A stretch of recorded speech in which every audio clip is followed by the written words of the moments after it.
It's Apex time. What's up, guys? KS here. Thanks for joining me today as always. Guys, we're going to take a quick look into a brand new trigger from Apex Tactical. Now, this is not going to be a terrifically deep dive, and there's a reason why. It's not because I'm lazy, although occasionally I am. You guys have actually requested a very special if I could only have one between some of the Apex triggers I have here in the collection, so I'm working on that as well. But I didn't want to neglect just the 509 for a little while, and a lot of you guys have been asking for that. So I thought I would spend a little bit of time kind of showing this to you. Now, if you guys recall in the original video, I'm a huge fan of the FN509 Tactical. I think it's a fantastic gun. Everything that comes with it, I mean, it's just awesome. Now, if you're curious about some of the different features of it, of course, go check out the original video. It's somewhere in the video library. But there was one thing I said about this particular gun that I felt it really needed, and that was a better trigger. The original stock trigger is a hinged design. I'm not a fan of those at all. I could do without them. It's just not a thing with me. And so Apex came out with the brand new trigger, and this is a flat-face trigger. I'm a huge fan of flat-face triggers, especially this particular design, and it's very reminiscent of the Smith & Wesson M&P line that Apex does as well, which has been hugely popular. So I was glad that they brought that style forward with this. So let's take a look a little bit at this trigger. Now again, it's a safety lever right here in the middle, and once you depress it, it is 100% flat against the face of the trigger. That's also really huge. There are some firearms, especially stock triggers, when you depress that safety lever, it doesn't fully depress or seat into the face of the trigger. So you can feel it, and it can be a little bit annoying while you're shooting. This is not the case, 100% flat. And once you depress that, of course, then you can start moving your trigger back, and we've got our take-up right here. And the take-up is okay. It's not bad. Now, the 509 inherently has a little bit of grit to it, and it has continued to work itself out more and more. It's getting more clean, but it's not quite there yet. So I've got a few more 100 rounds, I think, before it really is dialed 100% in. But once we're at our wall, and it's a nice defined wall, we get our break, and there's your break. And guys, I gotta say, it is such a clean, nice break. It's coming in about 5¼ pounds or so on the Lyman gauge pretty consistently, and that's great. The original trigger was closer to 6 pounds, almost 6¼ pounds, so it's shaved about a pound off.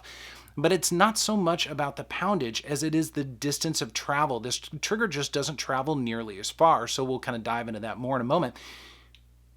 But there's your reset right there, and it's a nice audible, crisp reset. And then we get back out to the start. Now, one of the great things about Apex triggers, again, they reduce that travel. So there's your take up, and then we've got our break, and that's as far as it travels. It doesn't go back very far. You know it's a positive trigger pull.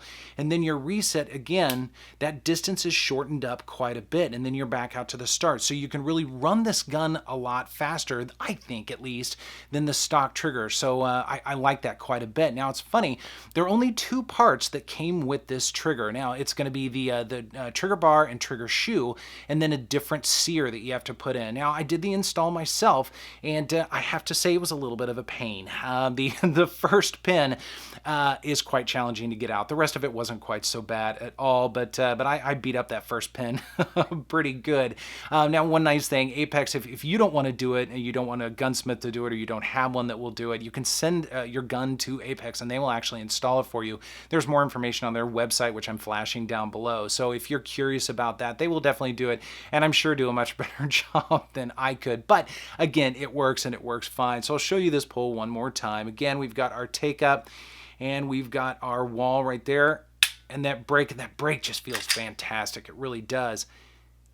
And there's your reset, and we're back out to the start. Now, one criticism I have, and it's not of the Apex trigger itself, but it's actually the return spring or the reset spring. I wish that spring was a little bit more powerful. I wish it chucked that trigger out just a little bit with more velocity, I suppose, or a little bit more excitement than it does, because I want to run this gun pretty quickly, and I feel like I'm waiting on that spring just a little bit. I know that sounds crazy, but I feel like I am. Otherwise, however, I think the improvement for this trigger is exactly what the gun needed. It absolutely is. It feels great.